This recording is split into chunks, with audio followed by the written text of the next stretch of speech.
Hello, hi everybody, and welcome to the Light of Infinite Festival. That's right, a festival, an international festival filled with I don't even know, hundreds of teachers and healers and speakers and musicians that my good friend Erez organized in honor of his mother. She should have the sweetest Aliyat Neshama. And what's so cool about this festival is that Erez brings some tremendous ancient wisdom to the like modern, cool, funky, hip scene. So Erez, thank you so much for coordinating this. It's an honor and pleasure to share. For the next hour, we're gonna have some amazing story time. Can't wait to share with you. So just start with a little music, of course. It's still Rosh Chodesh here, the last few hours. So Chodesh Tov, that means wishing you we're in a new month on the lunar calendar, the month of Gemini. Happy birthday, Geminis. And yeah, just tune in a little bit. Od Yavo Shalom Aleinu, Yavo Shalom Aleinu, Yavo Shalom Aleinu, Le'al Kulam. Yavo Shalom Aleinu, Yavo Shalom Aleinu, Yavo Shalom Aleinu, Le'al Kulam. So just a little ditty to get us started, but why am I singing about peace? What's up with that, y'all? What does peace have to do with the Light of the Infinite Festival? Well, if the light of the infinite, if the infinite is the creator of the universe, well, the good news is the infinite is peace. And I have been working towards greater inner peace in my life, and so I thought I'll share with you how I've been arriving at it. So we'll start with prayer. Hi, God, thank you so much for this opportunity. Thank you for technology. Thank you for souls tuning in all over the world. Thank you for friends and community. And thank you for insights and clarity. And especially thank you for Rebbe Nachman, because he is the inspiration and source of our lesson today. Okay, so here's the thing. I don't know about you, but I love when people tell me stories. And actually, I really love when people read me stories. A really cool line that Rebbe Nachman says, that I actually share in my course that I have posted on Torah and Psychology, is that Rebbe Nachman says that you might find that the nations of the world tell their children stories to put them to sleep, and that's beautiful. But the Jewish nation, we have a new way of looking at it, and that is we actually tell our children stories to wake them up. So, Jewish, not Jewish, whoever you are, we love you. And I want to tell the story to wake up our souls. Okay, so origin of the story. Why do I want to share it? Okay, so there's this one time where this great spiritual Torah speaker had come to visit the town that I was in, and she decided that her class was going to be to do this very thing, to read this story from Rebbe Nachman. And when I heard her reading this story, my face was getting redder and redder, and I was getting more and more embarrassed because I felt like this woman was sharing the Torah of my life, the story of my life with everybody publicly, like my most embarrassing things. I felt like just by the fact that she was reading the story, I was exposed. That was it, and I couldn't believe it. And I was sitting there kind of in shame, and I was like, all right, I knew that Rabbi Nachman's stories were powerful, but this powerful, I literally felt like she was telling everybody my deepest, darkest secrets. So fine, that night happened. I reread the story a few times, but I kind of left it. Until one day, perhaps a year or two later, I went to this intuitive, a kosher intuitive, the kind that has you opening books, and then, according to which page you open to, they tell you a story of your life or something about you or something that can help you. So anyways, I opened the books and he goes, oh my gosh. And I'm like, oh no, what is it? He's like, I'm going to tell you, but I'm going to actually have to suffer for revealing this secret to you. And I was like, are you sure? Are you sure you want to do it? And he was like, I'm going to tell you. And he's like, your soul, and he's saying this to me, okay? I was like, oh my gosh, your soul comes from the place in the Garden of Eden where this very story comes from. And I was like, wait, you mean the story from the class about a year ago that when I heard it, I felt like somebody was revealing my essence to like the other 100 people in the room? I didn't say that out loud, but yeah. So for whatever reason, if whether or not this intuitive breast lover was right and my soul is from whatever it means from the place of the Garden of Eden where this story comes from, I'm connected to it. And I think that you might be too. But who is this class really for? Before I even tell you the name of the story, this class is for you if you are an overachiever, if you practice overthinking, if you feel like an intellectual or maybe sophisticated. See, all of these terms are typically used as praiseworthy things in our society. They're an intellectual, they're so intelligent, they're sophisticated. Um, they have high goals, they have high motivation. Oh my goodness, what kind of a gem and a winner is that? Now, if you're anything like me, who I've been on this track in my life, right? I finished college. I was like, oh, I guess I need a master's degree. And then after the master's degree, I was like, oh, I guess I need to go, develop my skills as a therapist. And then I'm a therapist. I was like, I need to develop my skills as a communicator. So I took a communication course. I need to develop my skills in shadow work. So I did a shadow work course. And then I needed to develop my skills. And like, it never ended, right? It never ended. But what I noticed is that none of it made me happier. In fact, it kind of made my life increasingly more and more difficult. And so I would think about it and I would think about it. And what I would notice is things were getting more difficult. And the more that I thought, the more things seem to get more complicated. So first, before I even begin, I wonder, do you relate to this all? Do you relate to this at all? Do you find that thinking is a helpful tool for you or perhaps a distraction? Because what I'm arriving at after 10 years as a therapist and 20 years as in the field of teaching Torah is that I actually think that the evil inclination's number one tool to throw us under the bus and make us unhappy and miserable is thinking. I said it. I think that the tool that the evil inclination uses to get us down and upset and engaging in the sadness and engaging in all the thinking is thinking itself. In fact, my friend Chloe just shared with me a beautiful quote from her class where she learns poetry by Rumi. And the quote says, "The mind is a wonderful servant, but a terrible master." I'm just going to repeat that again because it's such a beautiful quote by Rumi. The mind is a wonderful servant, but a terrible master.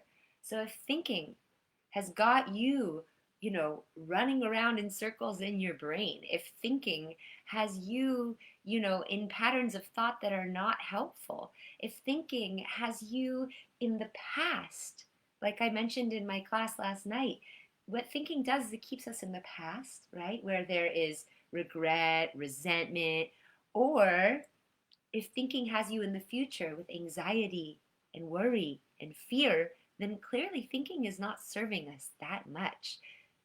But Neely, you say, I thought that thinking is a good thing. Doesn't Chabad tell everybody to do hitbonenut or contemplation? Like, isn't thinking good? What are you saying? And so I introduced to you the story of the Sophisticate and the Simpleton. The Sophisticate and the Simpleton is one of Rebbe Nachman's most famous stories. It's long. It's going to take us the entire hour to read it. But grab some popcorn, have a morning coffee, make this your learning intention to prepare for the holiday of Shavuot, the day where the Torah was given to the Jewish people at Mount Sinai. So we're really in a week of welcoming in divine light and wisdom into our lives. So yes, Miriam, you're saying that we must be in charge of our thinking, and I never really understood that. I never understood that I was the only one responsible for what was happening in here. And so for many years, I've been the sophisticate. But now I'm striving and hoping with joy to actually become the simpleton. Who knew? Who knew? L'chaim. Now listen, if you've never heard a story by Rebbe Nachman, you have to have patience with it.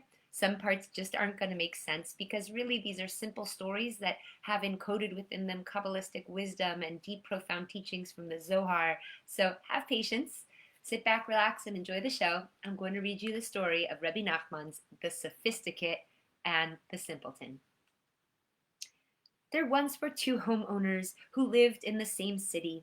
They were very, very wealthy, and they had large mansions. Each one had a son, both of whom studied in the same school. One of these sons had deep understanding and was quite sophisticated. Maybe like you, did you also get all A's and, learn how to make a speech? The other one was simple. He wasn't lacking in intelligence, but he had a straightforward, humble approach without any sophistication. These two sons loved each other very much, even though one was sophisticated while the other was simple with a very humble mind. Nevertheless, they loved each other very much. In the course of time, the two homeowners had began to decline. These were their parents. And they went lower and lower until they lost everything and became poor, but the only thing they managed to keep was their mansions. Meanwhile, the sons were beginning to get older, so their fathers said to them, "We don't have the means to support you, so do whatever you'll be able to do." The simpleton went and learned the trade of a shoemaker. The sophisticate, however, felt that he had deep understanding and did not want to occupy himself with such simple work. He made up his mind that he would go out to the world and see what he can do. Anyone ever done that before? Whoever had a job opportunity, but you're like, oh, but there's a job opportunity in the state over, in the country over, and I'll be so sophisticated if I go travel Europe. He went to the marketplace and strolled around. He saw a large wagon with 4 horses in a harness rushing through. He called out to the merchants, "From where are you?" "From Warsaw," they replied. "To where are you heading?" "To Warsaw." He asked them, "Maybe you could use a helper." They saw that he was bright and diligent and found this pleasing. They took him on and he went with them, serving very well on the road. However, he considered himself quite sophisticated, and when they came to Warsaw, he decided, well, now that I'm in Warsaw, why should I be bound to them? Maybe there's something better. Maybe there's a better place. And I wonder, and I ask you, do you often stop and think, maybe there's something better, a way I can maximize this, go bigger? I will go and see what I can find. He went to the marketplace and began to seek information. He asked people who had brought him there, and at the same time, he looked to see if he could find a better situation. Now note, when we're consistently seeking a better situation, we're actually in the presence and the vibration of lack. So, he was told that the people who had brought him were honest men and it would be good to stay with them. However, one might find it difficult since their business takes them to very distant places. So he went further and he saw the shop clerks going to the market. They seemed very elegant, and they went about their fairs with their hats and their long pointed shoes and other elegant mannerisms in dress and bearing. This refinement appealed to his sense of sophistication and intelligence, and also does not involve leaving one's home. So he went to the men who had brought him there and thanked them, but told them he no longer felt comfortable remaining with them. His work for them along the journey would be in exchange for having brought him there. So he then took a job with a shoekeeper. It was customary that new employees receive very low wages and do very hard work, and only then he could be promoted to higher positions. The employer made him do hard work. He was sent to lords, carrying merchandise. He would strain himself, carrying large bolts of cloth under his arms. The work was burdensome for him. Sometimes he'd have to even carry things up many flights. The work was very hard for him. Being a philosopher, he made up his mind. Why do I need such work? The main reason a man works is so he'll be able to get married and earn a living. But this is not my concern now. I have plenty of time for this in the future. The best thing for me now would be to travel all over the world. I can go to different lands and enjoy different sights. Now, if anyone else is like, oh my God, Ashamnu Bagandu, how guilty could I be? This is my story. 10 years ago, I had, every opportunity to root and ground, and I was like, I need to travel everywhere. I'm just going to chase glory.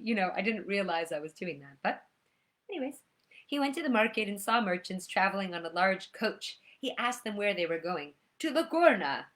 Would you take me there? Sure. So they took him along and they went there. From there they traveled to Italy. Did that one. And to Spain. I had to do that one, right? Doesn't every sophisticated person go? Years passed, and since he had visited so many countries, he had become all the more sophisticated. Who else is guilty? Finally, he made up his mind. Now is the time to set a goal for myself. He began to philosophize about what sort of occupation to pursue. He decided that it would be very good to learn the trade of a goldsmith. It was very pleasant, prestigious work and required great skill. And it was also very lucrative work. So, with his intelligence and his philosophical inclination, it did not take him many years to master this craft. And at the end of a quarter of the year, he had mastered everything in this craft, and he had become very highly skilled. In fact, he was more of an expert even than the master who had taught him. Anyone else tend to excel in what they do? Perhaps even so much so that you look at the person who taught you and think, I can kind of do this. Anyway, so he began thinking about it. He was great at thinking. And even though I have this skill, it's not enough. It might be prestigious right now, but at another time, some other skill might be more prestigious. Therefore, he apprenticed himself to a gem cutter. Ah, gaining more skills and talents. Anyone else know people like this, taking more courses, getting more certifications? As a result of his great intelligence, he mastered this craft in a relatively short time, in the quarter of a year. Still, he philosophized about his situation. Although I've mastered two skills, it's possible that there would come a time when neither of them will be very valuable. The best thing would be for me to learn a profession that's always valuable. Pondering this with his intelligence and philosophy, he concluded that he should study medicine. This was something always necessary and important. In order to study medicine, one had to study Latin and know how to write it. One also had to study philosophy formally. With his intellect, he mastered all of this in a quarter of a year. He thus became a great physician and a philosopher, expert in all areas of wisdom. But the world, it sort of seemed to become like nothing to him.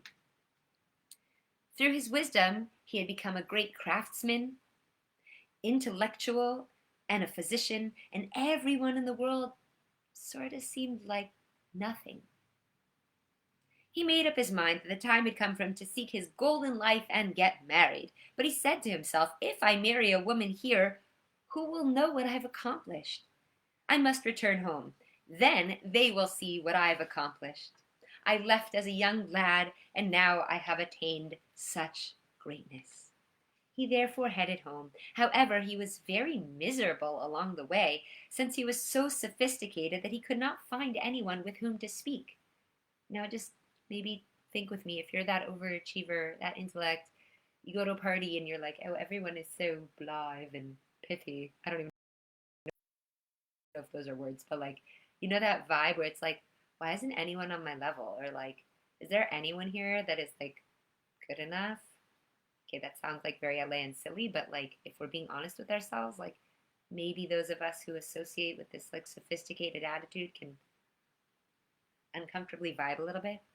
So he was also very unhappy because he couldn't find the kind of lodging he desired, and he suffered greatly. Now, let us set aside the story of the sophisticate and tell the story of the simpleton. And yes, Randy, you know where this is going. The simpleton had learned the trade of a shoemaker. Since he was simple, he had to study very much to master it, and even then, he wasn't very expert in the craft. He got married and he earned a living from this work. However, he was simple and not an expert in his craft, so his livelihood was very meager and limited. Since he had limited skill, he had to work constantly and did not even really have time to eat. As he ate, he made a hole in the awl, and then he would draw a thick sewing thread that's used by shoemakers, and he would pull it in and out, and then he would bite off a piece of bread and eat it, and throughout all of this, he was actually very happy. He was filled with joy at all times. He had every type of food, drink, and clothing in his mind. You see, he would say to his wife, "My wife, give me something to eat." And she would give him a piece of bread, and he would eat it. Then he would say, "Give me some soup with groats."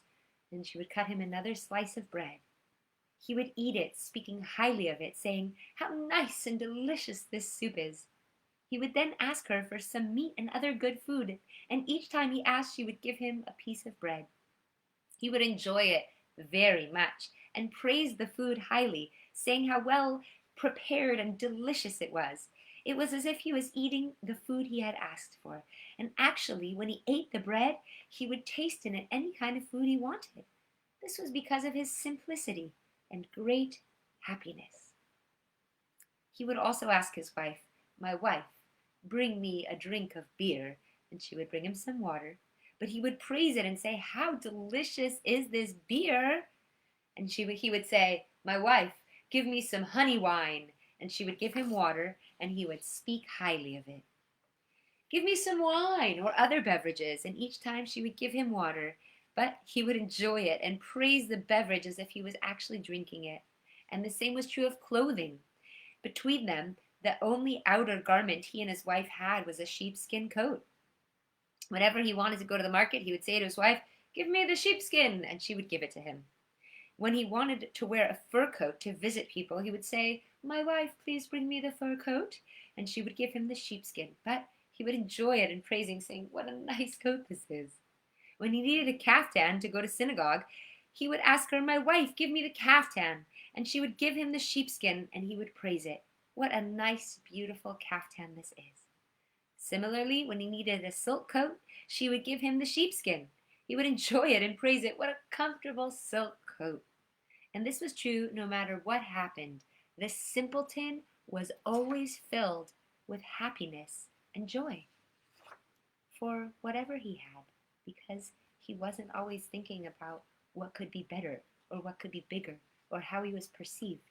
He was just tuned into the present moment without all that thinking, and happy and grateful. Now, since he had not completely mastered his trade, when he finished the shoe, it was actually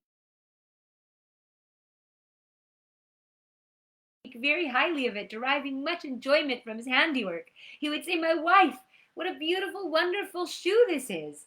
How sweet this shoe is. This shoe is sweet as honey and sugar." Maybe he even thought to himself, "Wow, I'm proud of myself," or "I did a good job today." You know, they say that the opposite of perfectionism is good enough. That's not part of the story. But sometimes she would answer him, "If that's true, how come other shoemakers make 3 gulden, that's an amount of money, for a pair of shoes, but you only make 1 gulden and a half?" And he would answer, "What do I care about that? Their work is their work, and my work is my work." In other words, he was so simple, he didn't even engage in comparison, which we know is completely false, since we're all on completely different tracks, and Hashem is in control. He said, "Why must we speak about others?" He would continue, "Let's think about how much clear profit I make on this shoe." Seeing the good in it. "The leather costs so much, the glue and the thread so much, and the other things so much. I also have to pay a certain amount for the tongues. Therefore, I have a clear profit of 10 groschen. And as long as I have a clear profit, what do I care?" He was thus always filled with joy and happiness. Now, for most people, this was a big joke. They would enjoy making fun of him, since they considered him a little insane.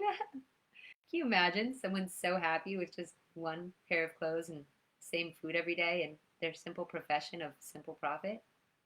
In our world, that's a little crazy, huh? People would come to him, especially to engage him in conversation, so they'd be able to ridicule him. But the simpleton would merely say, "Just don't make a joke of it." If the other person would assure him that they were not making a joke of it, the simpleton would listen to what they had to say and engage in conversation.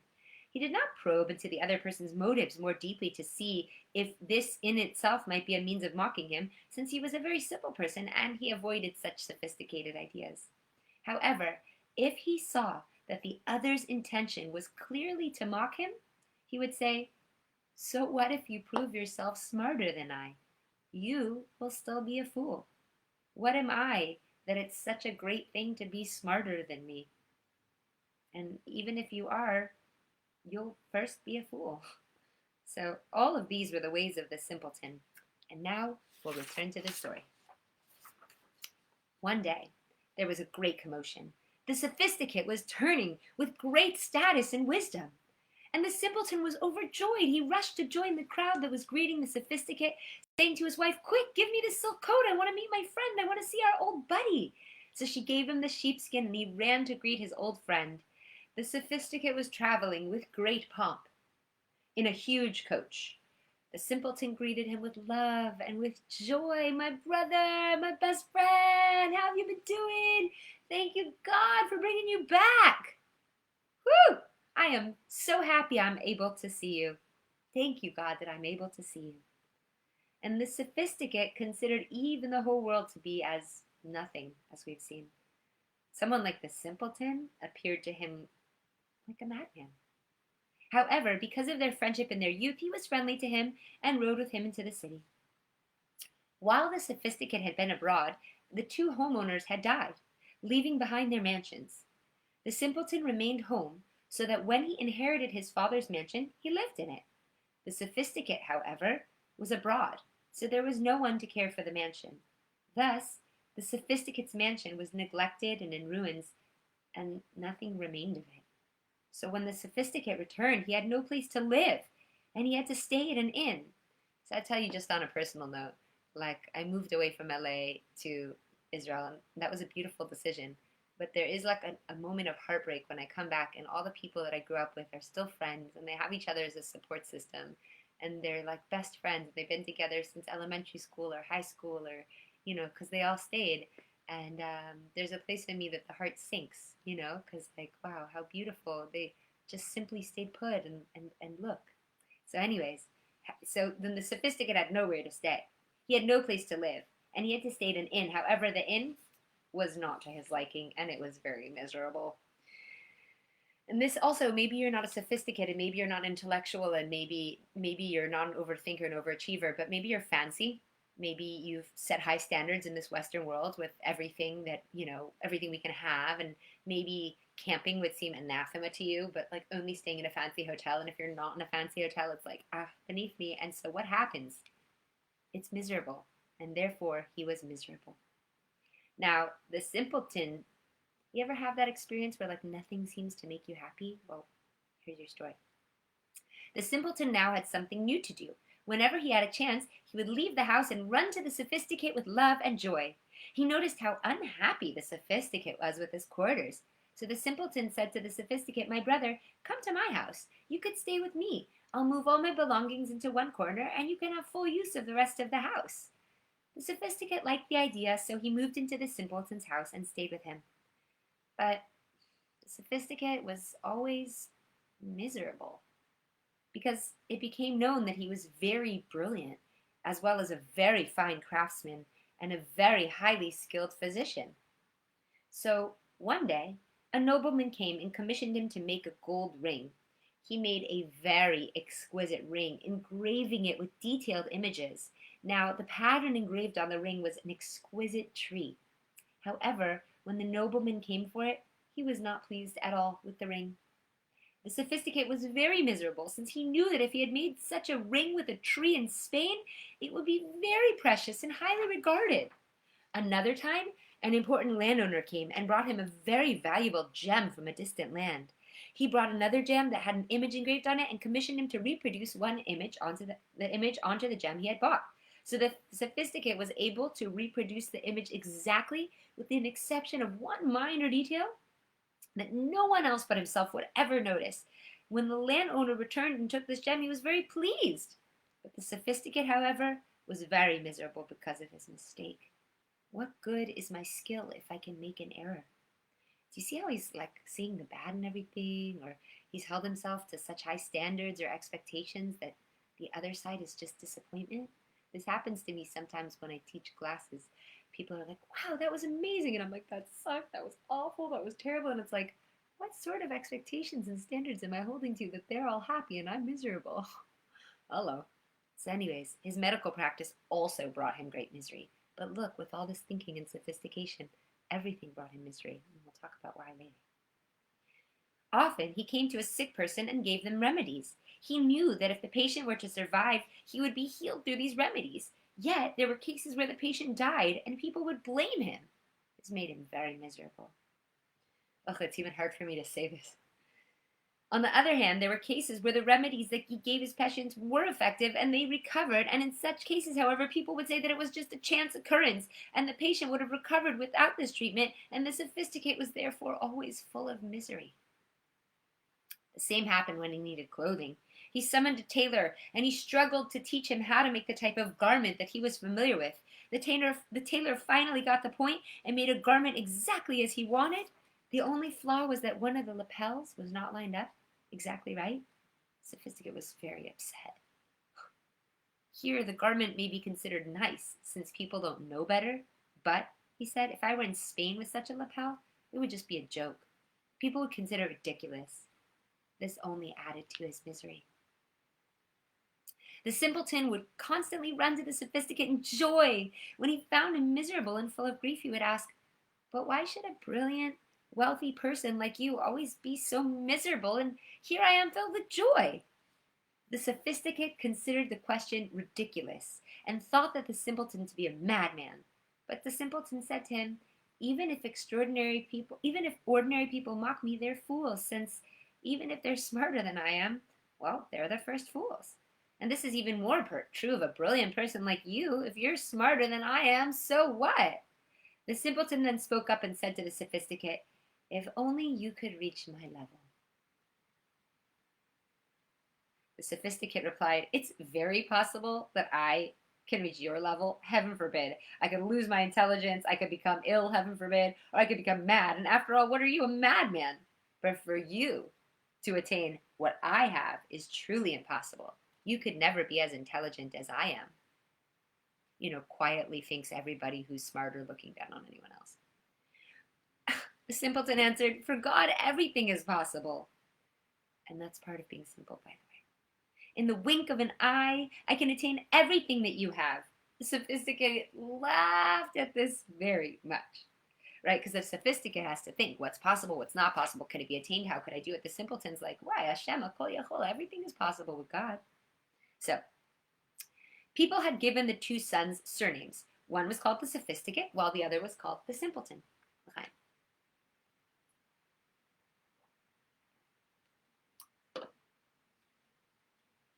Of course, there are many people in the world who are sophisticated or simple. However, in their case, these traits were very obvious, and since both of them came from the same place, and since they had both studied together, and then one had become sophisticated, while the other had just stayed very, very simple. So there was a royal registry where everyone is registered by his family name. Here, one son was registered as his surname, the Sophisticate, and the other, the Simpleton. So, once the king was reading the royal registry and saw the names of the two sons, one recorded as the Sophisticate and the other as the Simpleton. He found it very remarkable that these two should be called the Sophisticate and the Simpleton, and he very much wanted to see them. The king considered the situation. If I send an unexpected message that they should come to me, they'll be terrified. The Sophisticate may not even be able to answer my questions, and the Simpleton might be so afraid he'll just lose his mind. So the king decided to send a sophisticated messenger to the Sophisticate and a simple messenger to the Simpleton.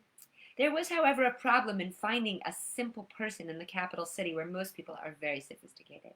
But there was one person who was especially simple, the man in charge of treasuries, because it's not desirable to put a sophisticated person in charge of treasuries, since he could use his sophistication and his shrewdness to embezzle.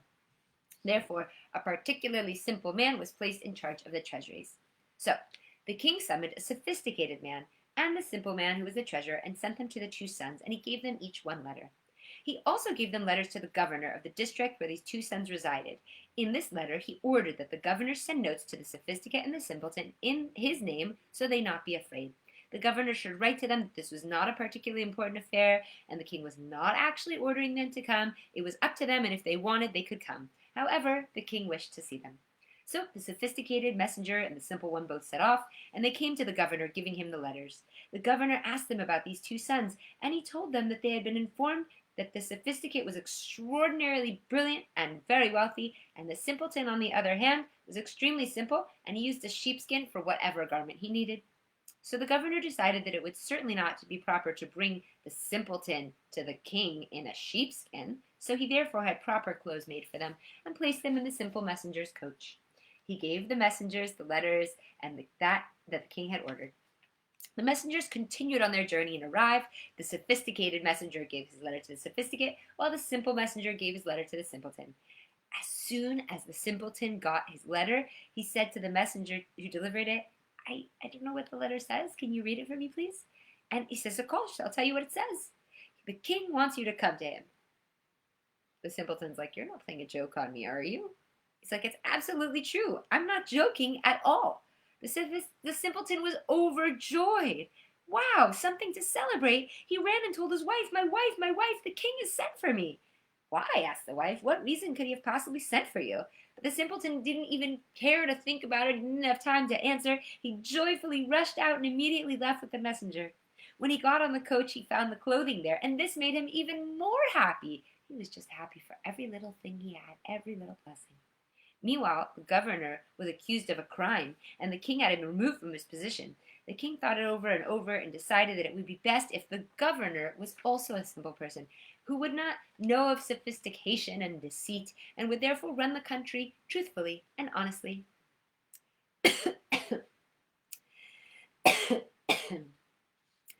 The king decided that the simpleton should be appointed governor. He sent orders that the simpleton for whom he had sent should be the new governor, and since he had to travel to the governor's capital, the king ordered the people be stationed at the city's gates, and as soon as he arrived, he should be stopped and crowned as governor. Wow! The people did this. They stood at the gates, and as soon as the simpleton passed through, they stopped him and told him that he had been appointed governor. You're not playing a joke on me, said the simpleton. Of course we're not joking, they replied. The simpleton immediately accepted the position of governor with full authority and power. Now his fortune was on the rise, and good fortune adds to one's intelligence. He therefore achieved some additional understanding. Nevertheless, he made sure not to use any of this sophistication, but behaved with simplicity as he always did. He ruled the land with simplicity, with truth and honesty, without any corruption whatsoever. Ruling a nation does not require great intelligence or sophistication. All that is needed is honesty and simplicity. When two people came before him to seek justice, he would declare, you are innocent and you are guilty. It would be a very simple verdict without any ulterior designs or motives. He thus governed honestly, and the people loved him very much. He also had advisors who truly loved him. Out of love, one of the advisors reminded him that he would eventually be summoned to the king. After all, he said, the king has already sent for you. Furthermore, the governor must customarily present himself to the king. Although you are very honest and you are ruling the land without any corruption, the king usually steers the conversation away from these issues and begins to discuss intellectual ideas and foreign languages. So it would only be proper and respectful if you were to be able to reply to him. So therefore, it would be good if we could just teach you a few different intellectual ideas and foreign languages. Simple man found this an acceptable idea. What harm can it be in learning intellectual ideas and languages, he said. It then crossed his mind that his friend the Sophisticate had told him that it would be utterly impossible for him to attain his achievements, but here he'd already attained his knowledge. Nevertheless, even though he already knew all sorts of intellectual ideas, he did not make use of any of this sophistication. No, no, no. Rather, he ruled with simplicity, just as he had originally. Afterwards, the king sent a message for the governor to come to him, and the simpleton went to him. The king began by discussing running the government. He was extremely pleased. He saw the simpleton was ruling with truth and honesty without any falseness or corruption. Then the king directed the conversation to intellectual ideas and languages, and the simpleton was able to respond properly. The king was then all the more pleased. Indeed, he is a very intelligent man, he said, but he still rules with great simplicity. The king was so pleased with this that he made the simpleton the prime minister, putting him in charge of all of his other ministers. The king ordered that a special city be given to the simpleton as his official residence. The walls around the city were to be fine and beautiful, as appropriate for such a residence. The king also gave him a letter of appointment stating that he would be the prime minister. And this was carried out, and the city the king had ordered was built. The simpleton went there and accepted his position with full authority and joy. Meanwhile, the Sophisticate received his letter from the king. He replied to the sophisticated messenger who delivered it, "Wait, spend the night here. We'll discuss the matter after I've thought about it, and we'll make up our minds." That evening, the Sophisticate made a great feast for the messenger. During the meal, the Sophisticate used his intelligence and philosophical discipline to analyze the message. He spoke up and said, "What does this really mean? Why should such a king send for such an insignificant person as me? Who am I that the king should send for me? The king has his power and prestige. Compared to such a great awe-inspiring king, I'm lowly and despicable. How can the mind reconcile the fact that such a king would send for an insignificant person like me? I mean, I may be intelligent, but what am I compared to a king?" Look, again, comparison, not seeing himself as enough. Doesn't the king have other wise men? Besides, the king himself is certainly also very wise. For what possible reason could the king send for me? He found this all very puzzling, and the more and more he thought about it. The Sophisticate, who was the simpleton's friend, thought over the matter. At first he was very puzzled and confused, but soon he thought he had a reasonable answer. He said to the messenger, "I declare that, in my opinion, it is absolutely certain and logical, if you think about it, that the king does not even exist at all. Think about it," he explained. "The entire world must be mistaken. Since they foolishly believe that there's really a king, think it over. How possible is it that all the people in the world would submit to one man as their king? Hello, obviously no such king exists." The messenger, who was also very intelligent, replied, "But I brought you a letter from the king." "Did you yourself actually receive the letter from the king?" asked the Sophisticate. "No," replied the messenger. "Another man gave me the letter in the king's name." "Now, see with your own eyes. I'm right," said the Sophisticate. "There's no king at all." Sophisticate asked him even further, "Tell me, aren't you from the capital? Didn't you grow up there and live there all your life? Tell me, did you ever even see the king?" "No," replied the messenger. "I mean, the king only appeared on rare occasions. Not everyone gets to see him." "Now, you see," said the Sophisticate, "what I'm saying is obvious and very logical. It is certain that there is no king at all. Even you have never seen the king." "So who rules the land?" said the messenger. The Sophisticate replied, "I can answer this very simply, since you're asking an expert. I have traveled to many lands, and I was once in Italy. There, it's the custom to elect 70 advisory ministers, and they serve as representatives. Each one serves for a set time, and thus everyone in the land has a turn to rule one after the other." His argument began to convince the messenger. Finally, they came to an agreement, and it was announced that no king actually exists. The Sophisticate then said, "Wait until morning. I'll show you further proof that no king exists." What? The Sophisticate got up early in the morning. He woke up his friend, the sophisticated messenger, and said to him, "Come outside with me. I'll clearly show you what a great mistake the world is making.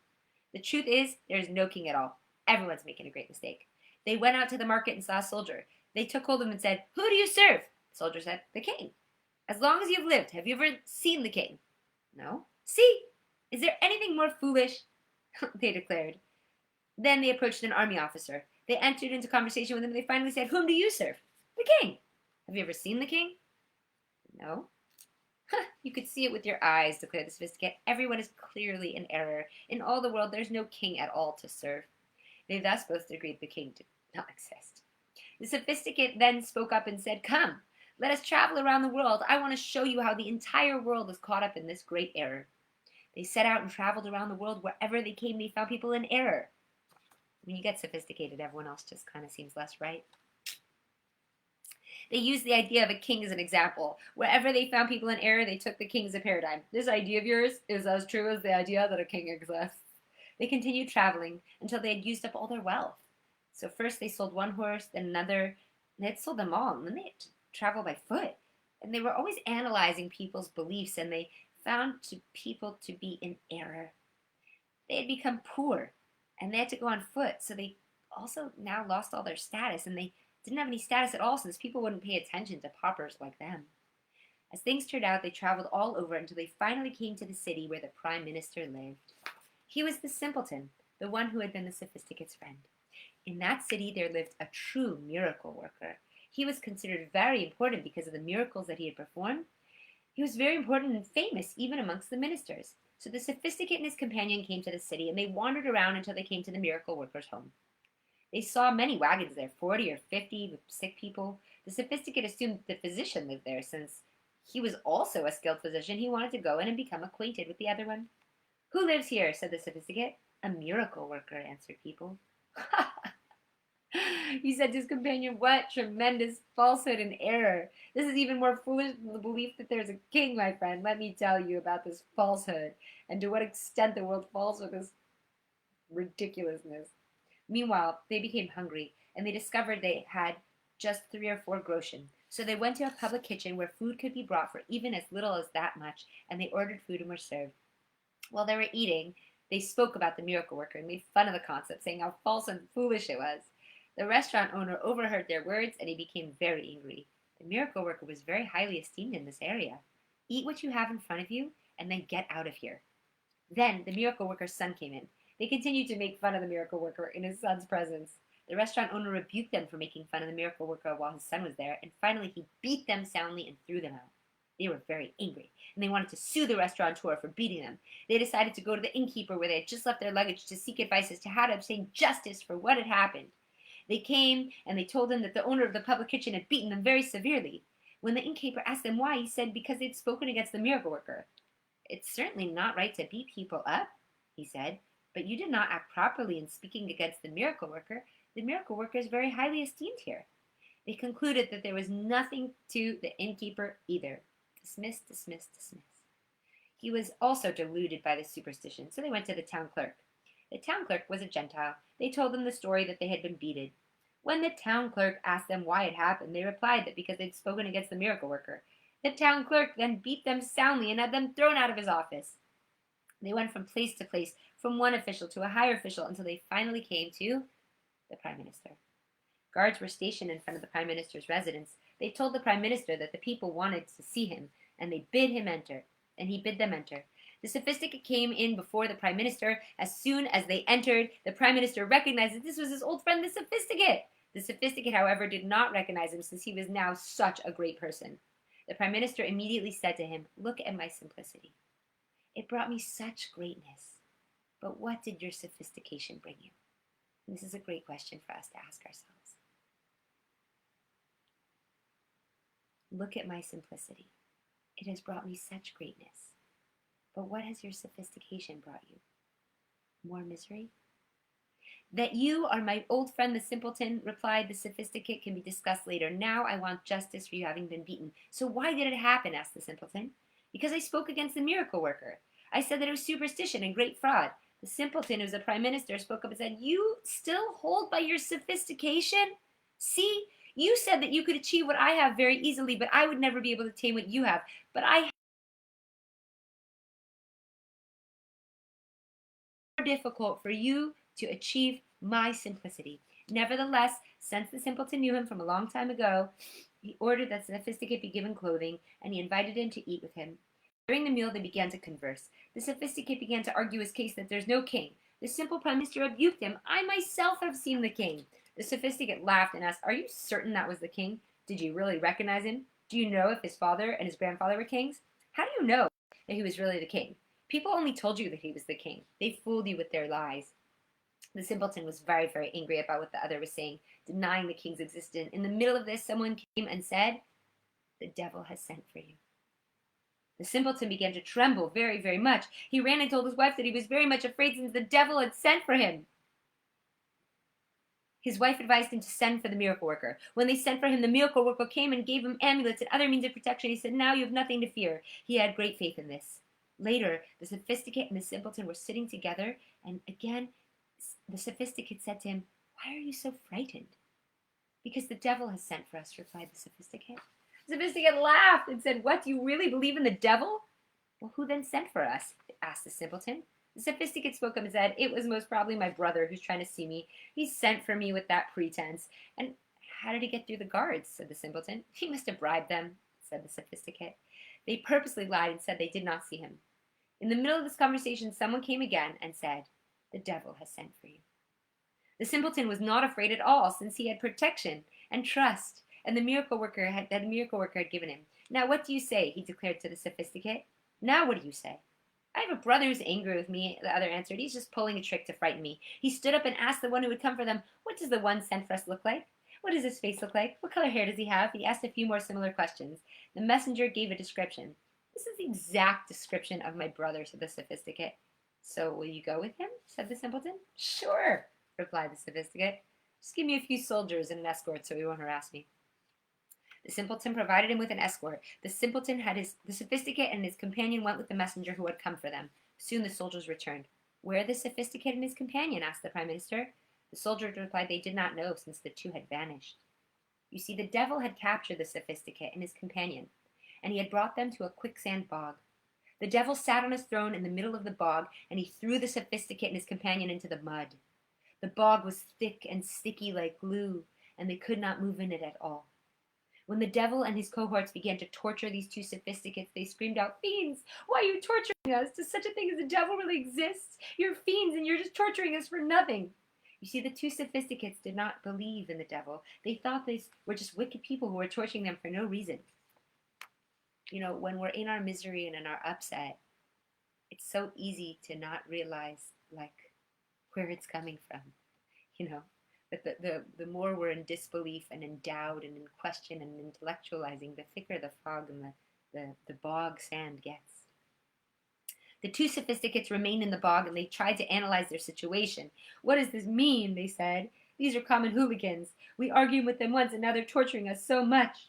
The two were tortured and suffered many years, and for anyone that knows what it's like to be an intellectual or sophisticated or so very overachieved, you suffer for many years because it's always pursuing glory, and it never is good enough, and it's never going to look good enough in the other's eyes. And even if it looks good in others' eyes, is it good enough for my eyes? The two were tortured, and they suffered for many years. All this thinking, so much thinking. One day, the simpleton was walking in front of the miracle worker's house. He remembered his friend, the Sophisticate, and he went into the miracle worker. He bowed to him as nobles do, and he asked if it would be possible to see the Sophisticate and free him. Do you remember the Sophisticate? He asked the miracle worker. The devil sent for him and carried him away. Since that day, I never saw him again. Yes, I remember him. The simpleton asked him to show him where the Sophisticate was and to free him. Certainly, replied the miracle worker, I can show you where he is, and I can free him. But no one can go except you and me. So they went together. The miracle worker did what he had to do, and they came to the place. They saw the two Sophisticates lying in the thick mud and the quicksand. When life starts to feel heavy and not light and easygoing. The Prime Minister rebuked him. You're still immersed in your sophisticated ways? You don't believe anything. You're trying to tell me that these are human beings, but here's the miracle worker who you denied. He's the only one that can free you and show you the truth.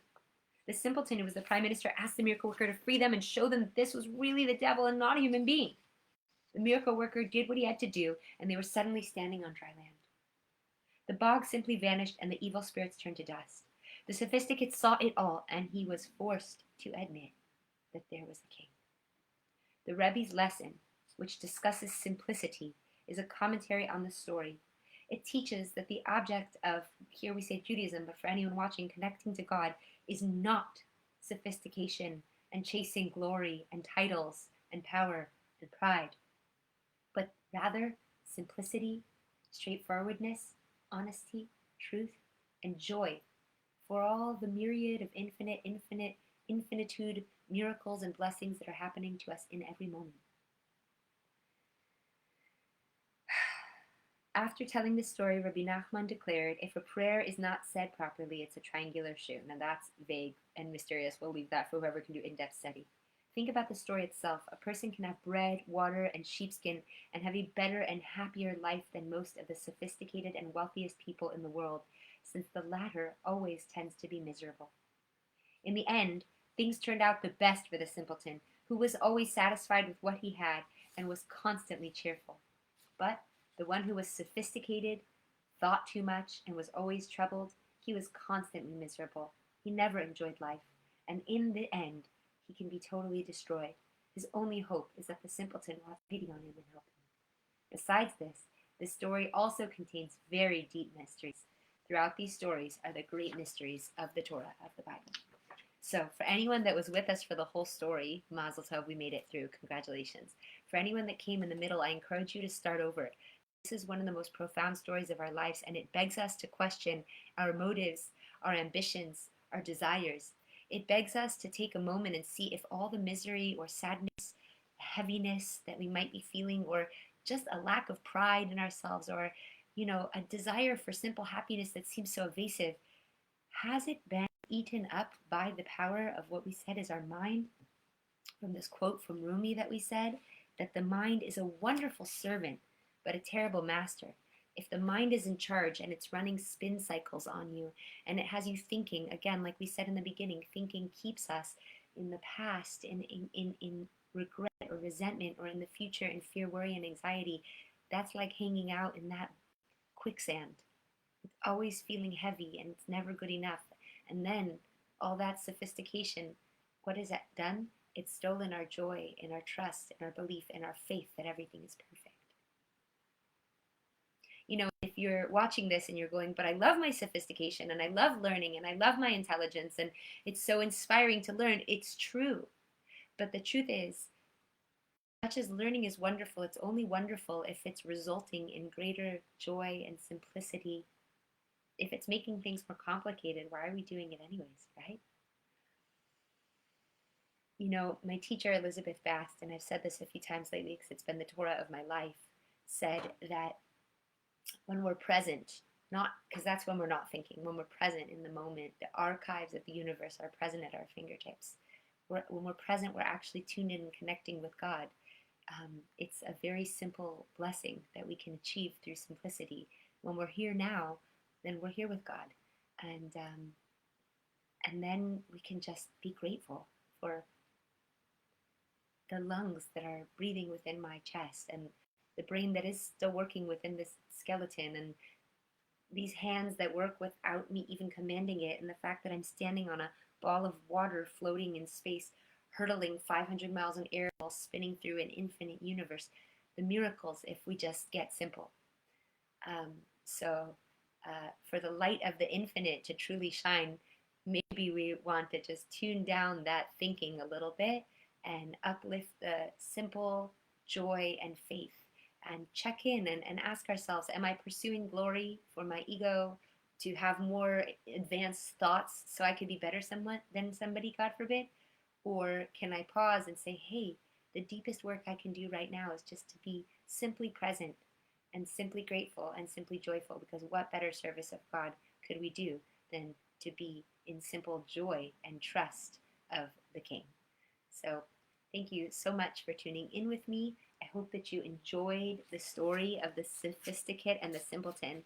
And if you, like me, spent many years trying to overachieve and prove yourself, it's really just coming from a place of lack of self-love. And there's a better alternative, which is packing yourself full of pride and love for everything you've done so far. And may that be encouraging to continue in the ways of being in joy and bliss and presence and pride and happiness with our simple accomplishments, and gratitude and joy for the clothes and the food and the friends that we do have.